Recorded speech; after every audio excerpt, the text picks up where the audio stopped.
having an independent nuclear deterrent in an unsafe and uncertain world, a proper replacement to Trident, because we simply don't know what the world will look like in 40 years' time. Well, indeed. And I think it's a real risk, as the Liberal Democrats say, first to be opposed to an independent nuclear deterrent, No. now to say they do want one, but it's not the same as Trident, but they can't tell us what it is. Well, you can't take risks with this. It's really important we get it right. If you don't believe me, then believe the several generals who wrote just this week in the newspaper saying precisely what I've been saying all along. Why take a decision now to commit that amount of money on replacing an old Cold War nuclear missile system when that system has still got several years to run, when those military people themselves say that there are cheaper and better alternatives, and of course, most importantly, when the world is changing. President Obama said last week, I think quite rightly, that now the greatest threat to us is not the Cold War threats of old, it's terrorists getting hold of dirty bombs. Trident isn't going to help you with that. Nick, so let's move with the times, take decisions when we need to take them, and at least have this review, which I talked about after the election,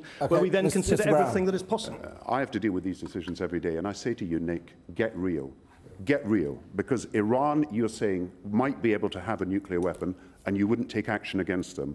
But you're saying that we've got to give up our Trident submarines and our nuclear weapon now. Now get real about the danger that we face if we have North Korea, Iran and other countries with nuclear weapons and we give up our own. Real. What is dangerous is to commit to spend a whole lot of money that we might not have on a system which almost certainly won't help when the world is changing, when we're facing new threats, when now more and more military experts are saying that there are different alternatives. You want to hold a review and you want to exclude the one big issue which should be right at the heart of that review. I thought I've never uttered these words, but I agree with Gordon. You cannot put off this decision. General Mike Jackson said today we can't go on putting off the decision. You have to make it early. You have to keep your country safe and secure. You cannot rustle up a nuclear deterrent at the last minute.